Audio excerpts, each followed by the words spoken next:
Hi, and welcome to IELTShelp.com's General IELTS test preparation videos.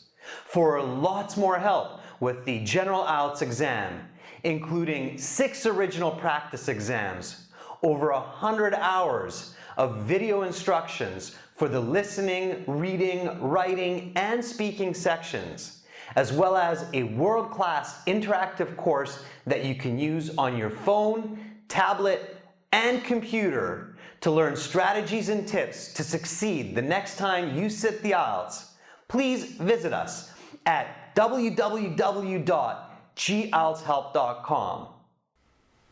Now, in this lesson, you will see a IELTS practice listening section. Pay attention carefully, listen, and answer the questions. Now turn to section 2. Take some time to look at questions 11 to 16.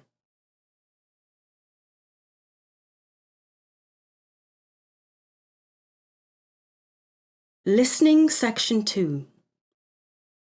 You will hear a recording of a radio news magazine discussing the importance of doing good in the community. Now listen carefully to the interview and answer questions 11 to 16.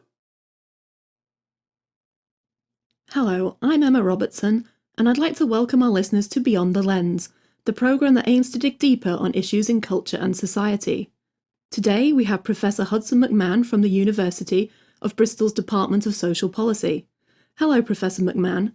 Do you want to tell us a little about what you'll be presenting today? Of course, Emma. But first, I'd like to thank you for having me on the show. My wife and I are both avid listeners of Beyond the Lens, and it's a bit of a thrill to be on the show. But I digress. Today, I want to talk about the importance of doing good in the community and in society. There are many ways of doing this, but the two most common ways are volunteering and giving to charity. However, these methods of improving community and society have an important difference. While volunteering one's time is almost always a positive for society, giving to charity is significantly more problematic. Problematic, Professor McMahon? It would seem to me that giving to charity is always a positive for society. We celebrate those among us who are the greatest donors to charity. Yes, and in general, it is warranted. I do want to clarify.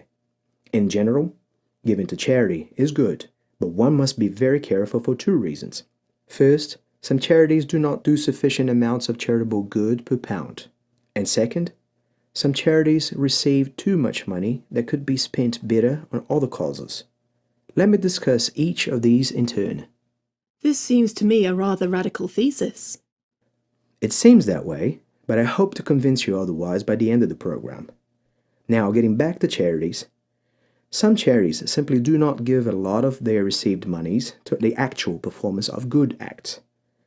For instance, some charities utilize less than 10% of their donations on actual charitable activities. The rest goes to salaries, promotion, and other overhead costs.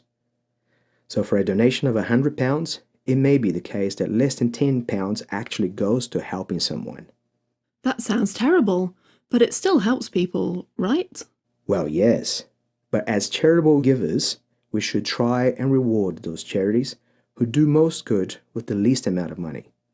By that I mean that those thinking of donating to charity should do research on a charity before giving to the cause. There are other charities where more than 50% of donations go to the end cause. These charities are much more deserving of your patronage. You now have some time to look at questions 17 to 20.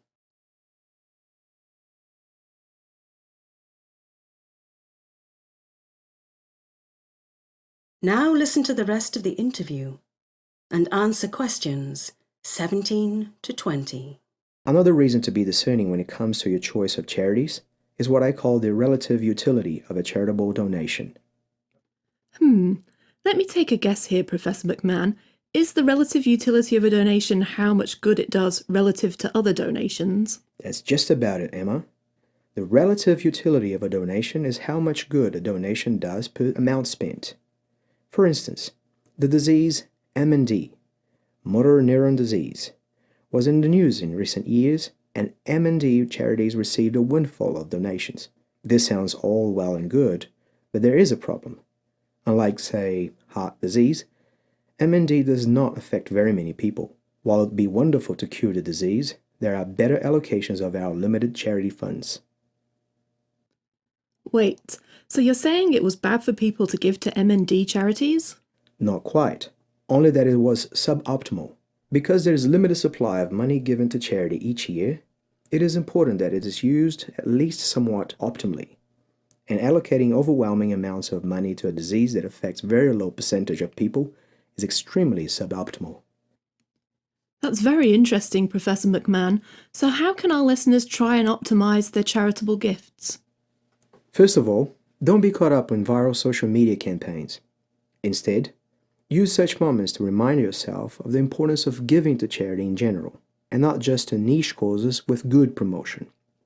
And second, do your research. Before you donate, look up how much of a charity's donation go to the actual end goal. Additionally, look up how many people are affected by the charity's end cause. The more people there are affected, and the worse they are affected, the more likely you should be to donate to that cause. It is all about maximizing good in the world. That certainly sounds like a noble goal, but if everyone donates... That is the end of section 2.